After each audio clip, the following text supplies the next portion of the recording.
We're going to talk about advertising. Earlier, Emma and I were going through advertising and how sometimes they tell us all sort of things. You buy the product and really it doesn't do anything like that for you.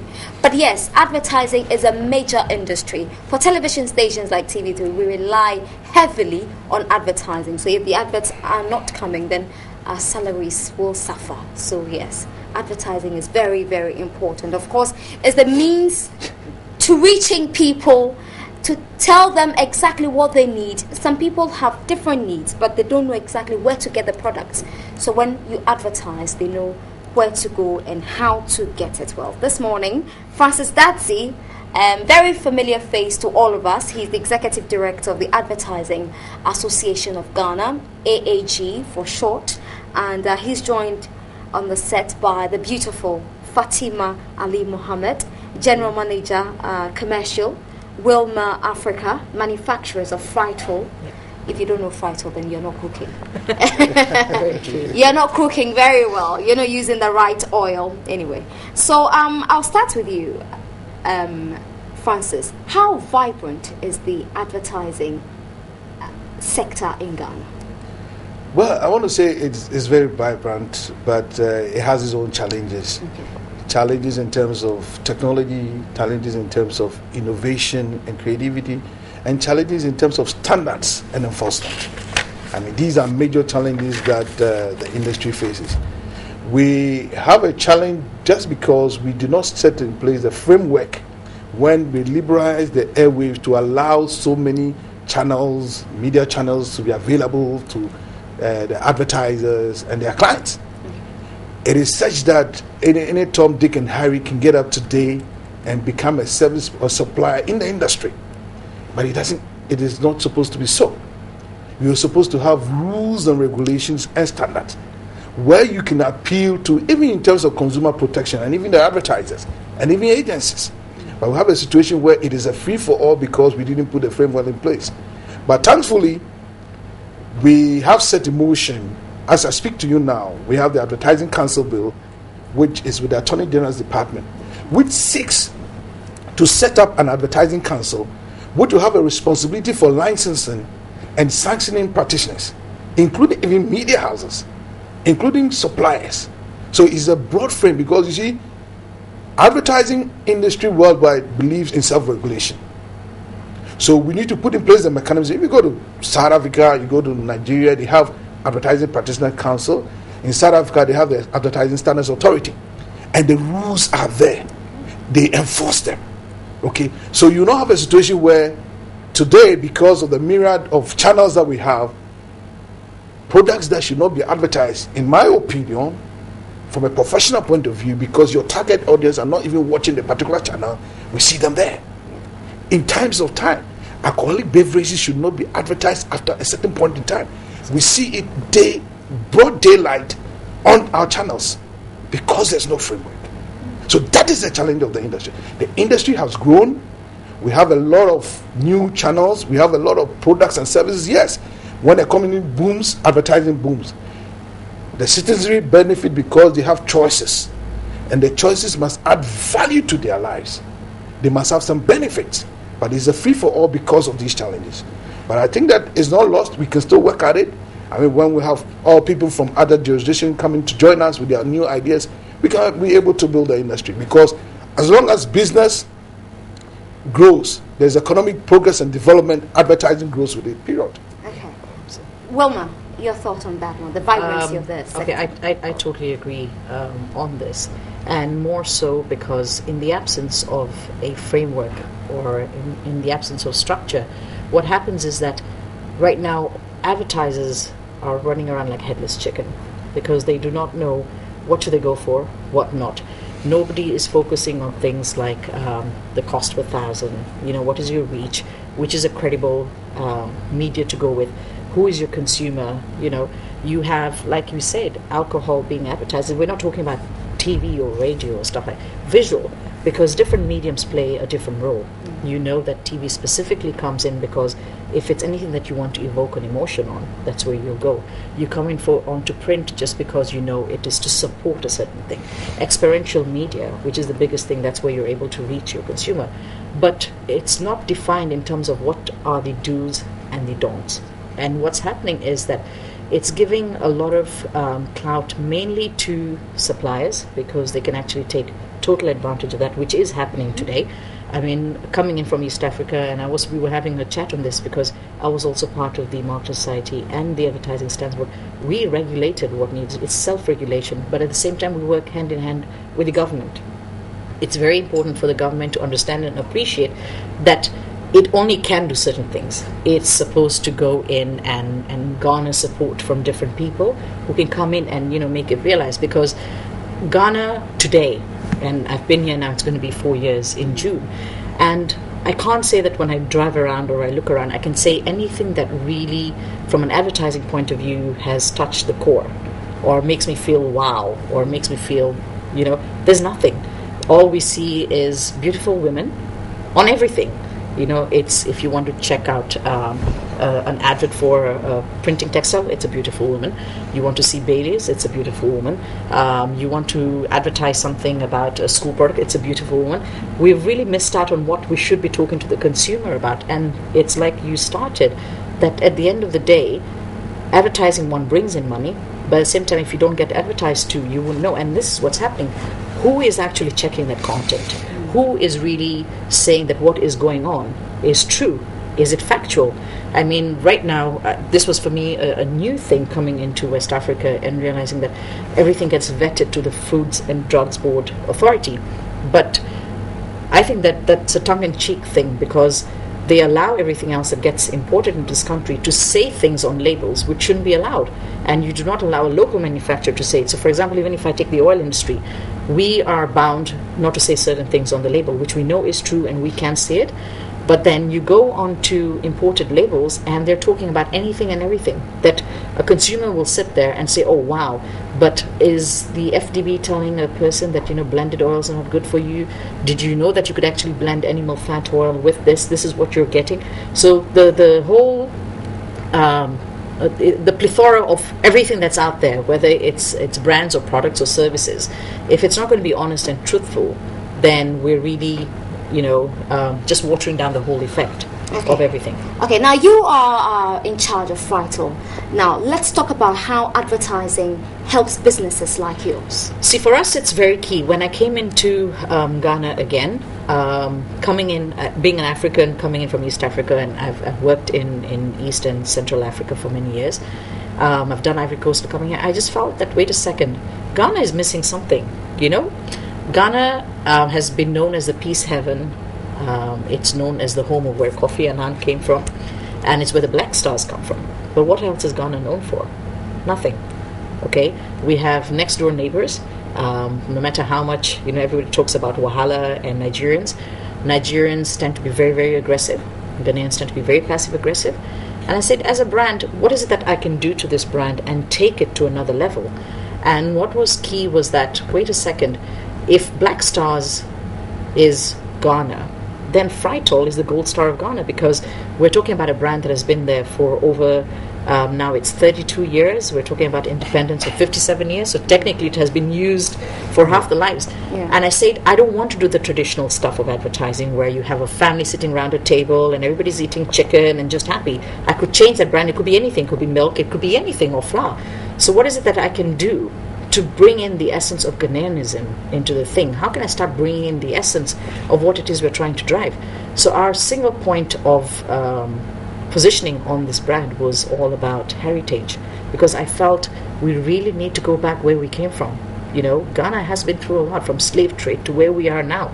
We have achieved, but unfortunately, and again I was saying this today, we're so proud to be American and British, then we want to be Ghanaian. My last place of work was in Uganda, and the culture, the things that you see and what we're missing out on that. The only time I see real elements of Ghanaianism is during funerals. That's where you see the celebration of people dressing up, people doing this. So as a brand, we felt we must advertise, but the question is, what should we advertise? How should we advertise? Businesses will only focus on the P&L, the bottom line. But you come to people like me or him, we are more the marketers and the advertisers, and we say, what is it that I can do and tell that consumer? and make sure that it's honest, it's truthful, but has an impact in terms of them purchasing it, and then eventually build loyalty, which will then come to the... And normally marketers and advertisers are the most hated people in any organization because all they're known for is spending. Exactly. Yeah. Okay, Francis, I have to come to you because earlier you mentioned innovation, and she also subtly brought in the issue of, how do we even portray Ghana in our branding? Now, you tune into any channel and you see two people standing and they're having a conversation. Oh, hi. Why is your shirt looking so dull? Then he pulls a detergent from his pocket. Take this, go and use it. Very cheap, really. And we see that a lot on TV.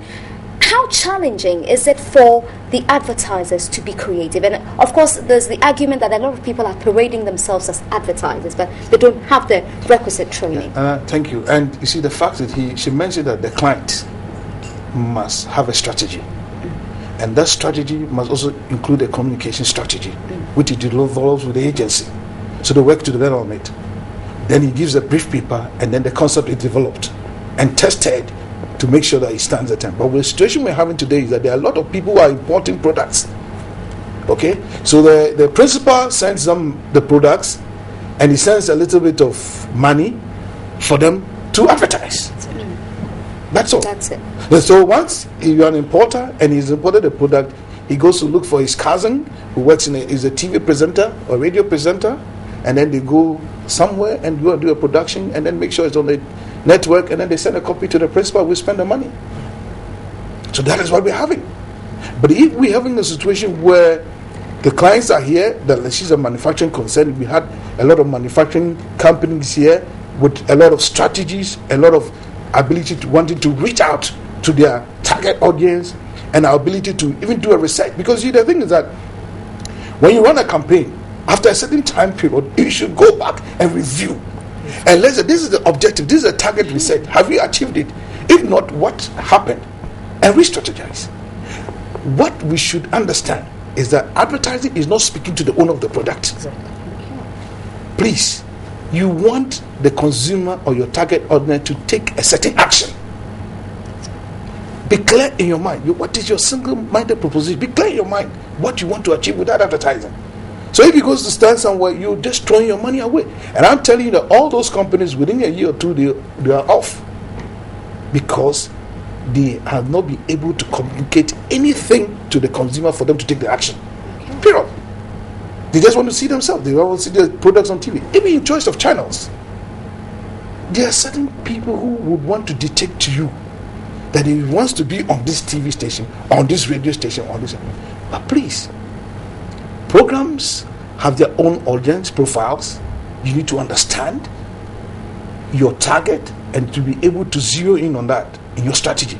So assuming it's a product that should not even be used by children, and you go and use and target children programs, you have missed it. So those are the issues. And we have these situations because every Tom, Dick and Harry, like you're saying, says it's an advertising agency. I'm sure when you go to your marketing department, they have all, and even you have in-house agencies. Yeah. We know them.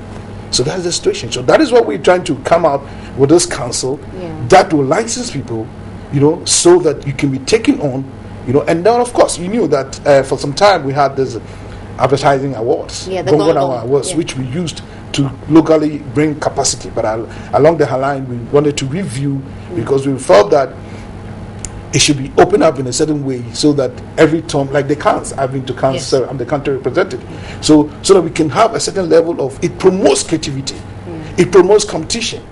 It is not for the award per se, but at least to make sure that you cut through the clutter. There's a lot of clutter out there.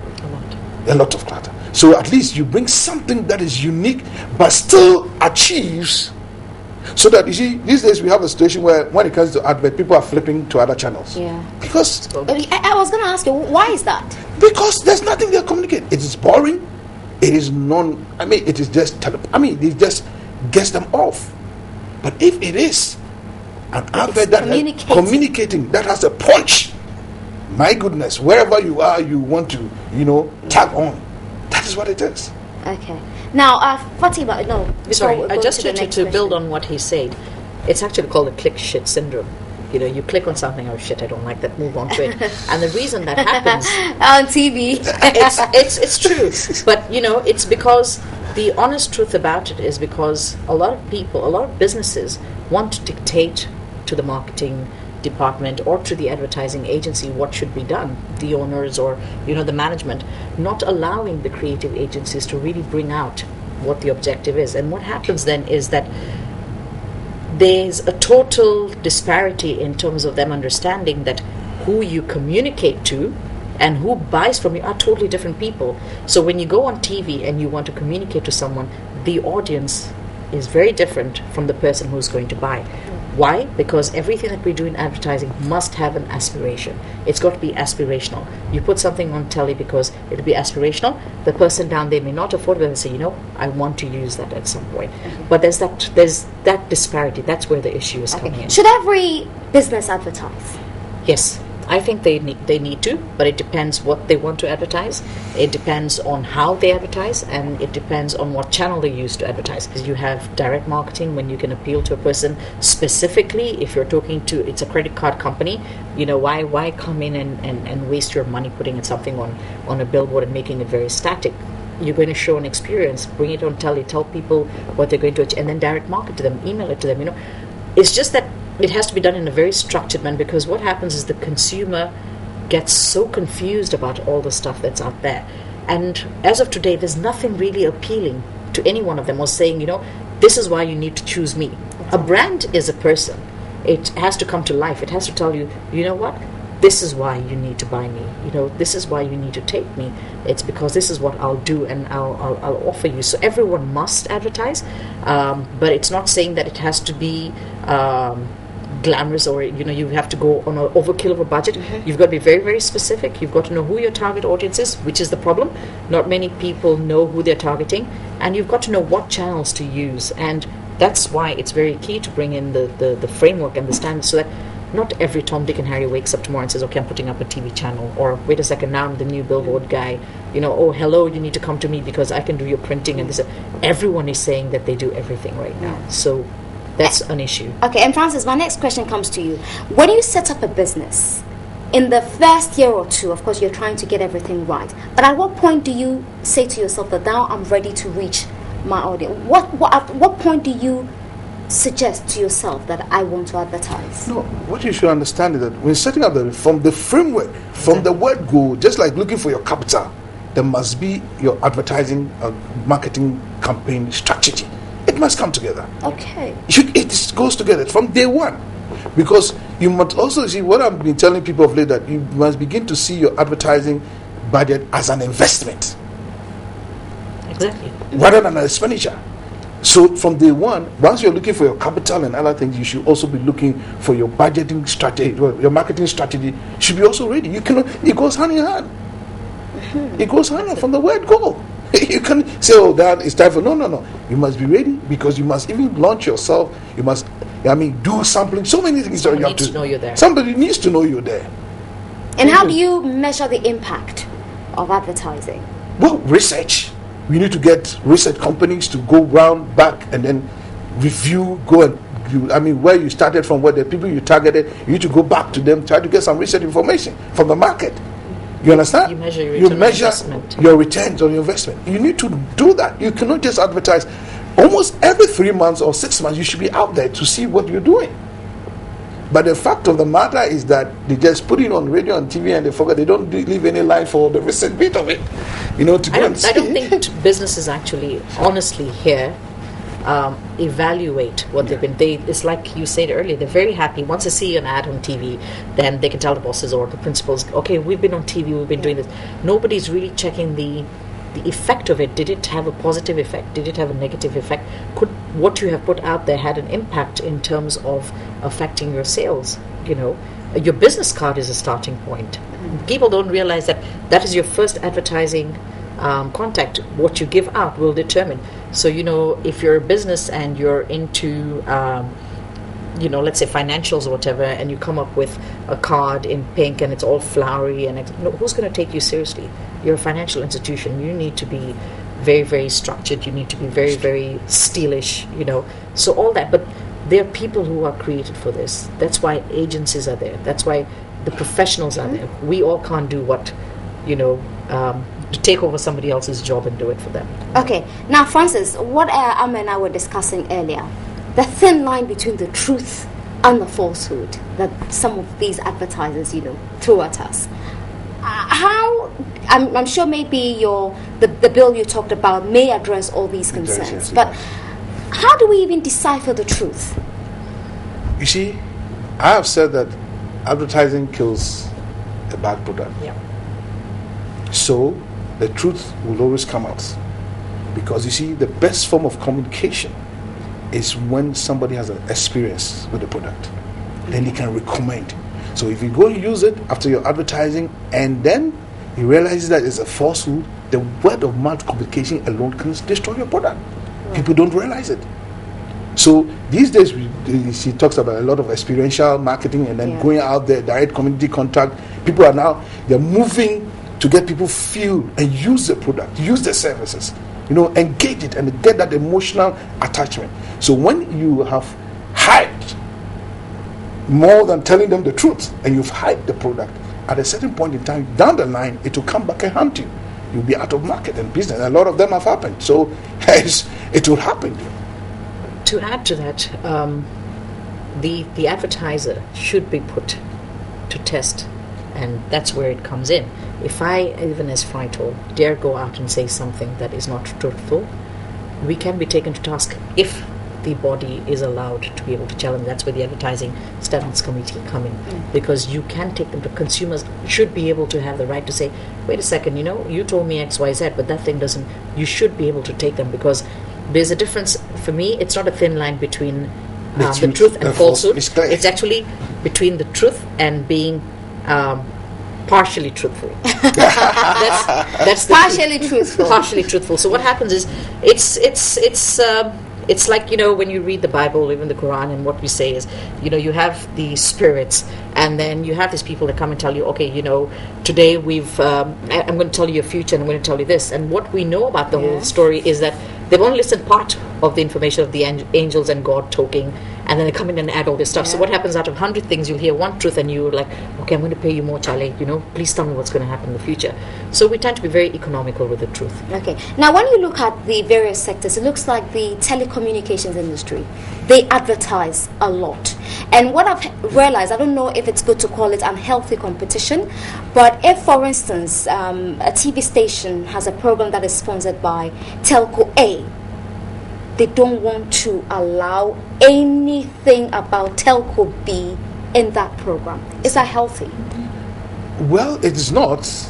It is not. But you see, it also depends on your negotiating abilities and what you're selling to them. Yeah. If you go with your cap and go and beg them and do not tell them with your statistics and information what they are benefiting, who you are reaching for them, and so for that matter, it is important, and they need that audience. But if you go hand in cap, then they would give you that. That's what you have. But if you go very strong with your profiles of your viewership and everything all intact, and your reach and everything, your statistics correctly, and you're able to present to them why they need to be on your channel, on that program, then that is what it is. Of course, if they want to be there alone, then they must be ready to take the whole budget of that. Some may be right, but that is where, for my personal opinion, that if he's able to take the whole budget for you, because maybe you created it, because like you're trying to create a program, you're creating it from the beginning.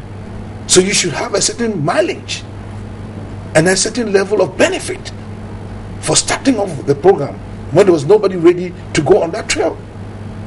You understand? So if along the line, after doing that, somebody else, a competitor, want to come on, then no. Then there's an issue there. So but if it's your own creation or your own in-house production and things like that you're selling, you should be able to present it in such a way that at least they can both see that they will all get their benefits as outlined in your contract. All right. So, Fatima, at Welma Africa, manufacturers of Frito, how much do you make available You don't have to give me the exact cost. But, let me tell you do spend a lot on advertising. We do, but I tend to focus a lot more on experiential. Okay. Reason being is like exactly what Francis said. I really don't know who to go to anymore, because everyone's offering me the world. And to take on to the point, I don't have an issue if my competitor wants to come in, because I believe competition is healthy, and at the end of the day, the ultimate winner is the consumer, okay? Because everyone's got to fight for that space, but we have to make sure that there is a certain support mechanism put in so that I shouldn't suffer, for what I put in, because you might let go, you might put all your eggs on me, and somebody else has a bigger budget, and as the TV station wants that money. But I focus, and all of us at Wilma, we tend to be more experiential, because we believe that change can only happen at the point of usage, at the point of whatever, because we need to get people to first believe in the product. We have to understand that we're taking over a brand that has been there for many years. We've had it now for 4 years. So I could put in all the money on advertising and TV, which we've done. We've done TV, we are on billboard, we're on anything and everything.